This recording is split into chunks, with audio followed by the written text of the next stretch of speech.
Hitesh Ledger Lab. Learn smart accounting.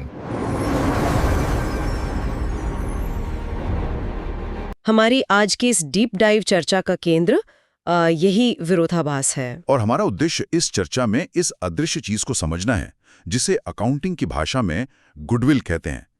Accountants यानी वो लोग जो ठोस गणित और नकद पैसों पर सबसे ज्यादा भरोसा करते हैं, वो इस ब्रांड वैल्यू का गणितीय मूल्यांकन कैसे करते हैं, ये समझना अपने आप में बहुत रोमांचक है। बिल्कुल।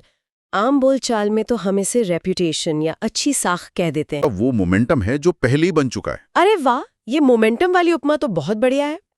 इसका मतलब है कि एक स्थापित ब्रांड का जो कस्टमर एक्विजिशन कॉस्ट है, यानी नए ग्राहक को जोड़ने का खर्च, वो लगभग शून्य हो जाता है। एकदम सही पकड़े हैं। लोग खुद चलकर उनके पास आते हैं। वो बिना किसी विज्ञापन के उस ब्रांड पर भरोसा करते हैं, और यही भरोसा भविष्य के एक पक्के कैश फ्लो की गारंटी देता है, जो कि एक नई कंपनी के पास बिल्कुल नहीं होता। हाँ, और इसी गारंटी की वजह से अकाउंटिंग की भाषा में इसे इंटेंजिबल एसेट या अमूर्त संपत्ति कहा जाता है। अमूर्त होने का अर्थ ये कतई नहीं है कि उसका कोई आर्थिक मूल्य नहीं है। मतलब सिर्फ इसलिए कि हम उसे जमीन या मशीन की तरह छू नहीं सकते, इसका ये मतलब नहीं कि वो है नहीं। बिल्कुल। जब ये अमूर्त संपत्ति काम करती है तो ये बैलेंस शीट पर वास्तविक खर्च करने योग्य नकदी पैदा है। वित्तीय जगत इस अमूर्त संपत्ति को दो बिल्कुल अलग अलग हिस्सों में बांटता है। पहला है परचेज्ड गुडविल यानी खरीदी गई ख्याति, और दूसरा है सेल्फ जनरेटेड गुडविल यानी स्वनिर्मित ख्याति होता है। तो चलिए इस स्पष्टता की गहराई में थोड़ा और उतरते हैं। शुरुआत परचेज्ड गुडविल से करते हैं। ठीक है। जब कोई बिजनेस किसी दूसरे बिजनेस का नाम और साख खरीदने के लिए सच में पैसे चुकाता है, तो उसका गणित कैसे काम करता है? हमारी अध्ययन सामग्री में एक शब्द बार बार आता है, नेट एसेट्स। हाँ, इस पूरी प्रक्रिया को समझने के लिए नेट एसेट्स का गणित समझना सबसे जरूरी है।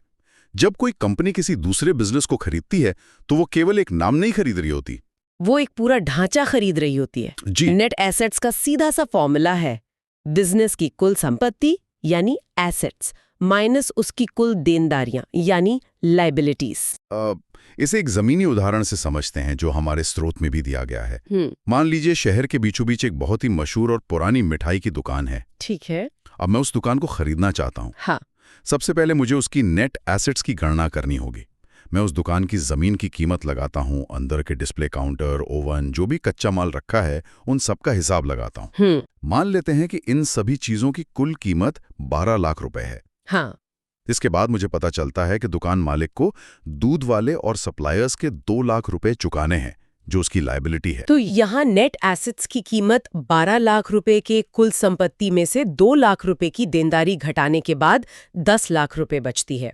यानी उस बिजनेस का जो भौतिक और वास्तविक मूल्य है वो 10 लाख रुपए है। ठीक है, तो कागजों के हिसाब से मुझे दुकान मालिक को 10 लाख रुपए देने चाहिए। बिल्कुल। लेकिन वो मालिक कहता है कि भाई मेरी दुकान तो पूरे शहर में मशहूर है, मैं इसे 10 में नहीं 12 लाख रुपए में दूंगा, और मैं वो 12 लाख रुपए चुकाने के लिए राजी भी हो जाता हूँ। तो यहाँ जो 2 लाख रुपए आपने भौतिक मूल्य से ऊपर दिए हैं वही परचेज्ड गुडविल है। आप सेल्फ जनरेटेड गुडविल की बात कर रहे हैं। हाँ, उसने 20 साल तक ग्राहकों का भरोसा जीता, बेहतरीन मिठाइयां बनाई, तब जाके वो वीआईपी पास बनाना। उसकी उस मेहनत को बैलेंस शीट में जगह क्यों नहीं मिलती? ये तो सरासर अन्याय है। आपकी बात बिल्कुल वाजिब लग रही है। सेल्फ जनरेटेड गुडविल किसी भी व्यापार की आत्मा होती है। ये सालों की मेहनत, अच्छी सर्विस और ईमानदारी का ही फल होता है। तो फिर इसे कागजों पर क्यों नहीं दिखाते? जैसे एक दर्जी का उदाहरण लेते हैं। शहर का एक मास्टर दर्जी है जो पिछले 20 सालों से अपनी शानदार फिटिंग के लिए मशहूर है। जी। में बहुत अजीब और अन्यायपूर्ण लगता है।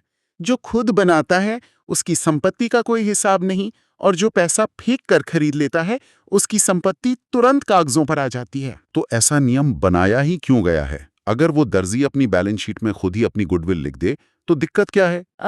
मैं एक अनुमान लगाता हूँ। बताइए। क्योंकि यहाँ कोई लेन देन नहीं हुआ है तो इसकी कीमत तय करने का कोई पक्का तरीका नहीं है। अगर दर्जी को खुद कीमत तय करने की छूट दे दी जाए तो वो कह देगा कि मेरा नाम 10 लाख का है। बिल्कुल। और अगर ये छूट सबको मिल जाए तो कोई भी घाटे में चल रही कंपनी अपनी बैलेंस शीट को अच्छा दिखाने के लिए कह देगी कि हमारी गुडविल 100 करोड़ की है। ये तो निवेशकों को बेवकूफ बनाने का सबसे आसान तरीका हो जाएगा। आपने बिल्कुल सही नब्ज पकड़ी है। इसी डर और सावधानी के पीछे अकाउंटिंग का एक बहुत ही गहरा दर्शन छिपा है, जिसे अकाउंटिंग कंजर्वेटिज्म या रूढ़िवाद कहा जाता है। अच्छा, कंजर्वेटिज्म। हाँ, ये सिर्फ धोखाधड़ी रोकने का नियम नहीं है, ये पूरी वित्तीय रिपोर्टिंग का आधार है। ये सिद्धांत कहता है कि वित्तीय दुनिया में हमेशा सावधानी और शक के साथ आगे बढ़ो। इसका मतलब ये कि अगर बिजनेस में कोई संभावित नुकसान होने वाला है, जैसे कोई कोर्ट केस चल रहा है, तो उस संभावित नुकसान को तुरंत बैलेंस शीट में दिखा दो। लेकिन अगर कोई संभावित फायदा या गुडविल है, तो उसे तब तक मत दिखाओ जब तक उसके बदले सच में नकद पैसा ना मिल जाए।